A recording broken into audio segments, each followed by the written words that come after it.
بسم اللہ الرحمن الرحیم۔ السلام علیکم۔ زیادہ تر فیملیز، بزنسز، کمپنیز اور قومیں کیوں تباہ ہو جاتی ہیں؟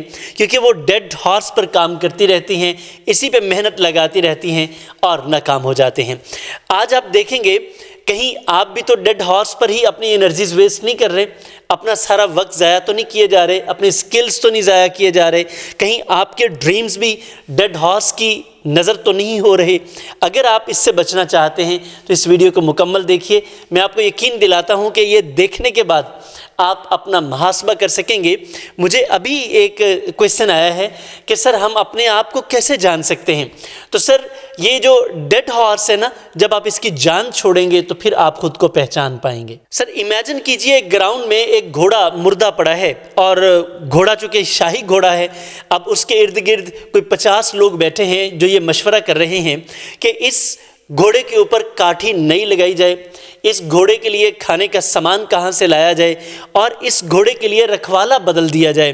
اور وہ یہ سوچ رہے ہیں کہ اس گھوڑے کے لیے پانی پینے کا، دوڑنے کا انتظام کسی مختلف جگہ پہ کیا جائے، اور وہ یہ بھی سوچ رہے ہیں کہ اس گھوڑے کے لیے حکیم اور رکھا جائے، چونکہ یہ پہلے حکیم کی وجہ سے گھوڑا مر چکا ہے۔ اور وہ یہ بھی سوچ رہے ہیں کہ اس کے اوپر جو پہلے شخص سوار ہوا کرتا تھا اب وہ سوار نہیں ہوگا، چونکہ اس کی وجہ سے یہ گھوڑا مر چکا ہے۔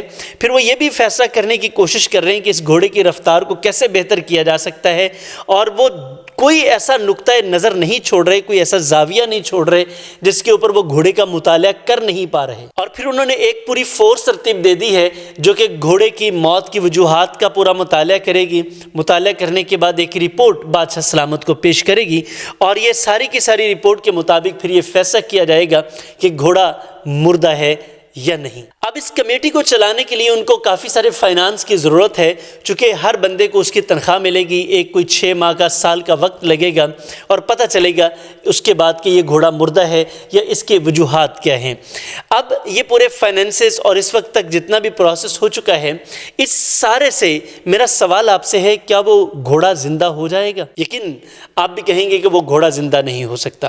سر بالکل اسی طرح ہماری زندگی میں بھی، ہمارے گھروں میں، ہماری کمپنیز میں، ہمارے بزنسز میں، ہماری جاب پلیس پر، سر ہماری اپنی زندگی میں، ہمارے گھر میں ایسے بے شمار لوگ موجود ہوتے ہیں جو اس مردہ گھوڑے کی وجوہات تلاش کرنے میں ساری انرجی صرف کر دیتے ہیں، جبکہ بہترین راستہ تو یہ تھا کہ اب یہ گھوڑا مر چکا ہے، نئے گھوڑے کی تلاش کی جائے، اور نئے گھوڑے کے لیے وہ ان کاموں سے بچا جائے جن وجوہات کی وجہ سے یہ گھوڑا مر چکا تھا۔ لیکن نہیں، ہم انسان، پرابلم یہ ہے جو تھرڈ ورلڈ کنٹریز کا میکسیمم پرابلم ہے کہ ہم مردہ گھوڑے کے پیچھے لگے رہتے ہیں، ہم اس گزرے ہوئے سانپ کی لکیر پیٹتے رہتے ہیں، جبکہ لکیر پیٹنے سے سانپ مر نہیں جائے گا۔ لوگ ماضی میں رہنے کو پسند کرتے ہیں، اور جب لوگ ماضی میں رہنا شروع کر دیتے ہیں سر، ان کا حال بھی برباد ہو جاتا ہے، بلکہ حال، برا حال اور بدحال ہو جاتا ہے، اور مستقبل کا تو کوئی حال اور نام و نشان ہی نہیں رہتا، کیونکہ جو لوگ ماضی میں رہتے ہیں وہ اپنا حال بہتر نہیں کر پاتے، اور جو لوگ اپنا حال بہتر نہیں کر سکتے سر، ان کا کوئی مستقبل نہیں ہوتا۔ تو سر اگر آپ بھی اس طرح کے کسی مسئلے کا شکار ہیں تو آج سے ہی اس مردہ گھوڑے پہ بحث چھوڑیں، آپ نیا گھوڑا خریدیں، نیا مقصد سیٹ کریں، اپنی زندگی کو شروع سے شروع کریں، اپنے آپ کو پہچانیں۔ سر اپنے آپ کو ضائع نہ کریں، کیونکہ جب آپ اپنی انرجیز، اپنا وقت اور اپنے سکلز ویسٹ کر بیٹھتے ہیں سر، وقت دوبارہ کبھی لوٹ کے نہیں آتا۔ آپ کی اس وقت جو بھی عمر ہے، میرا آپ کو چیلنج ہے، آپ ذرا اپنے بچپن میں جا کر دکھائیے نا۔ اگر آپ 20 سال کے ہیں تو سر آپ 15 سال ہو کے دکھائیں، آپ 45 سال کے ہیں تو سر مجھے آپ 18 سال کے بن کے دکھائیں۔ آپ نہیں کر سکیں گے۔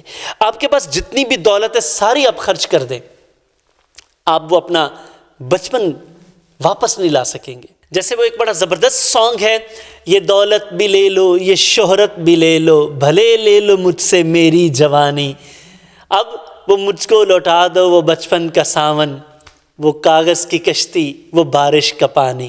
تو سر یہ جو بچپن ہے یہ آپ کا لوٹ کر نہیں آئے گا، جیسے یہ بچپن لوٹ کر نہیں آئے گا سر، اسی طرح آپ کا جو سکلز کا ٹائم ہے، جو انرجی ہے سر، یہ کبھی لوٹ کر نہیں آئیں گے۔ اس لیے don't waste your time, energy and your dreams. Sir اپنے آپ کو پہچانیے، آگے بڑھ جائیے، اور یقین کیجئے ہر وقت جو بھی وقت جس وقت بھی آپ کو سمجھ آ جائے sir that is the ripest time اور رائٹسٹ ٹائم، یہی وہ بہترین وقت ہوتا ہے جب آپ اپنے آپ کو ٹھیک کر سکتے ہیں۔ سر اگر آپ کہیں پھنسے ہوئے ہیں، دقت ہے، آپ نہیں نکل پا رہے تو کوئی مسئلہ نہیں ہے، یہ نمبر آپ کی اسکرین پر آ رہا ہے، یہ میرا ہی نمبر ہے، آفیشیل نمبر ہے، آپ اس پہ رابطہ کریں۔ ہم نے 6 ہیلتھ کلب شروع کر رکھا ہے، ہم آپ کو جہاں بھی آپ پھنسے ہوں گے وہاں سے نکال لائیں گے اور آپ کو آپ کی پہچان کروا کے اس سفر پر چلا دیں گے جس کے بعد آپ انشاءاللہ صرف ترقی کے راستے پر آگے ہی جائیں گے، مڑ کر نہیں دیکھیں گے، اور کامیابی، خوشحالی، ترقی آپ کا نصیب ہو جائے گی۔ تھینک یو ویری مچ، ملتے ہیں آپ سے نیکسٹ ویلاگ میں۔